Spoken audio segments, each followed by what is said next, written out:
Hey guys, welcome back to my channel. তোমরা সবাই কেমন আছো? আশা করি তোমরা সবাই ভালো আছো, সুস্থ আছো। আমার নতুন একটা ভিডিও তোমাদের সকলকে জানাই ওয়েলকাম। এখন বাজে সকাল 10:30। এখন থেকে আমি আমার আজকের ব্লগটা স্টার্ট করছি। আর এখন দেখো সোনা বাবা কিন্তু ফল খাচ্ছে। সকালে ব্রেকফাস্টের পরে সোনা বাবাকে রোজই যে কোনো একটা ফল দিই। আজকে সোনা বাবার ফলে লেবু দিয়েছি, আর সেটাই কিন্তু মজা করে খাচ্ছে। আর আজ কিন্তু বাইরে প্রচণ্ড রোদ্দুর হয়েছে, সেই জন্য ভাবলাম সোনা পাপাকে যে চাল ডালের সেরিল্যাক্সটা করি সেটাই তৈরি করব। তা সেই ভিডিওটাই তোমাদের সঙ্গে শেয়ার করব, কিভাবে আমি সোনা বাবাকে চাল ডালের সেরিল্যাক্সটা করে খাওয়াই। তা ভিডিওটি স্কিপ না করে দেখো, আশা করি তোমাদের কাজে লাগবে। আর আগে সোনা বাবাকে কিন্তু আমি অন্যরকমভাবে শুধু চাল আর ডালের সেরিল্যাক্সটা করে দিতাম, মুসুরির ডাল আর চাল দিয়ে। এখন একটু নতুনভাবে পরিবর্তন করেছি, সেটাই তোমাদের সঙ্গে শেয়ার করব। আর এখানে দেখো বাইরে যাবে বলে কিভাবে কান্নাকাটি করছে। ওর বাইরে যেতে যে কতটা ভালো লাগে আমি নিজেও বুঝতে পারি না।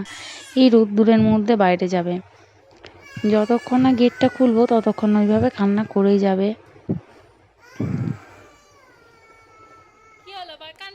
বাইরে কতটা রোদ্দুর, আর ও যাবে বাইরে। দেখো কিভাবে কান্না করছে। ওর কান্নার ভিডিওটা আমি শেয়ার করি না, আজকে তোমাদের সঙ্গে শেয়ার করলাম। দেখো কিভাবে কান্নাকাটি করছে, আর যেই বাইরে চলে যাবে না একদম কান্না নেই।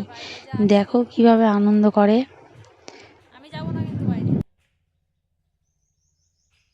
আসলে বাচ্চাদের না ঘরের মধ্যে ভালো লাগে না, সেই রকম ওরও ভালো লাগে না। এমনকি যদি বলি কোথাও ঘুরতে যাব, ও ঠিক বুঝতে পেরে যায়, খুব আনন্দ, ঘুরতে চলে যাবে। কতটা স্পিডে এখন বেরোবে। ঘরের মধ্যে যখন ছিল কান্নাকাটি শুরু করে দিয়েছে, আর যখনই বাইরে বের করে দিয়েছি একদম মনে খুব আনন্দ। কি আনন্দ পায় জানি না, ওই যে বাইরে গিয়ে ওখানে চুপচাপ দাঁড়িয়ে আছে।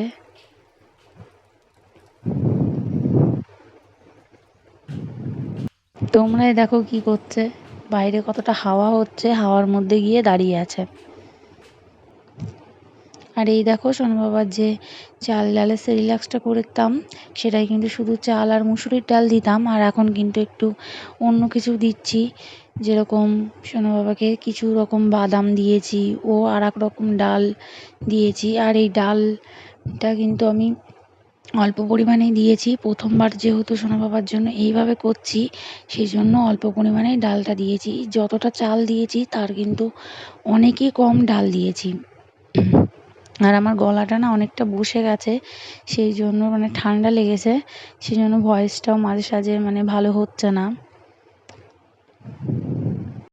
আর যে কাঠবাদাম, আখরোট ও পেস্তা বাদাম, এই বাদামগুলো কিন্তু আমি তুলে রাখছি, কারণ এইগুলো কিন্তু আমি জলে ধোবো না। আর বাদ বাকি যে দু রকম ডাল ও চালটা দিয়েছি, এটা কিন্তু আমি ভালো করে জল দিয়ে ধুয়ে নেব। পরিষ্কার জল দিয়ে ভালো করে প্রায় 3 থেকে 4 বার ধুয়ে নেব। ধুয়ে দেখো একটা থালা দিয়েছি, এই থালাটার মধ্যে মেলে দেবো। আর আজকে যেহেতু রোদ্দুর হয়েছে, ভালোভাবে যদি আমি মেলে দিই তাহলে কিন্তু এক রোদ্দুরে শুকিয়ে যাবে। প্রথমে আমি একটা থালার মধ্যেই দিয়েছিলাম, পরবর্তীতে আর একটা ছোটো থালার মধ্যে দিয়েছিলাম ও একটা বড় থালার মধ্যে দিয়েছিলাম, তাতে তাড়াতাড়ি শুকিয়ে গেছিলো। আর একটা থালার মধ্যে দিলে না ভালোভাবে শুকাতো না, সেই জন্য আমি দুটো থালায়, যে দেখো আমি ভালো করে কিন্তু থালায় চালগুলো নিয়ে নিয়েছি। এখন কিন্তু আমি রোদ্দুরে দিয়ে দেবো, আর এক রোদ্দুরে কিন্তু খুব সুন্দরভাবে শুকিয়ে যাবে। আমি আগেও তোমাদেরকে বলেছি, আমি কিন্তু এগুলো একদম রোদ্দুরে ভালো করে শুকিয়ে নিই। আর এই দেখো বিকালের দিকে দেখো কত সুন্দরভাবে শুকিয়ে গেছে। আর এই বাদামগুলো না আমি হালকা ওই রোদ্দুরে এমনি দিয়ে রেখেছিলাম, কোনো করিনি, হালকা একটু জল দিয়ে ধুয়ে দিয়ে রেখেছিলাম, ভিজিয়ে রাখিনি। আর আমি দুটো থালায় দিয়েছিলাম। আর আখরোটগুলো প্রথমে ভেবেছিলাম দেবো, তারপরে আর আখরোটগুলো দেওয়া হয়নি, কারণ ভাবলাম আখরোটগুলো আলাদাভাবে অন্যরকম একটা কিছু সেরিল্যাক্স বানাবো। আর দেখো আমি কিন্তু বাড়িতে মিক্সিতে কোনো রকমভাবে করিনি, কারণ অনেকটা পরিমাণ চাল ছিল, ডাল ছিল, সেই জন্য আমি বাজার থেকে এটা ভাঙিয়ে নিয়ে এসেছি। এখন ভালো করে চেলে নেব, তাহলে কিন্তু হয়ে যাবে। ওই মিক্সিতে অনেকটা সময় লাগে, আবার কিছু সময় হয় না, সেই জন্য আমি বাজার থেকেই করে নিয়ে এসেছি। আর এই দেখো এখন কিন্তু আমি এই চাল ডালটাকে ভালো করে চেলে নেব। আর উপরের যে গুঁড়োগুলো নিচে পড়বে সেটাই খাওয়াবো, আর উপরে যে গুঁড়োগুলো থাকবে একটু মোটা মোটা দানা, সেগুলো আর খাওয়াবো না, সেগুলো দিয়ে অন্য কিছু করে দেবো সোনা বাবাকে, বা আমরাই খেয়ে নেব। আর এই দেখো আমি এটা কিন্তু রেখে দিয়েছি একটা কৌটোর মধ্যে, এটাই সোনা বাবাকে খাওয়াবো। তো বন্ধুরা আমি কিন্তু সোনা বাবাকে এইভাবেই চাল ডালে রিল্যাক্স করে খাওয়াই, তোমরা চাইলেও তোমাদের বেবিকে খাওয়াতে পারো। তা আমার ভিডিওটি কেমন লাগলো অবশ্যই কমেন্টে জানিও, আর আমার চ্যানেলে যদি নতুন হয়ে থাকো অবশ্যই চ্যানেলটিকে সাবস্ক্রাইব করে দিও। ফিরছি নতুন একটা ভিডিও নিয়ে, ততদিন তোমরা সকলে ভালো থেকো, বাই।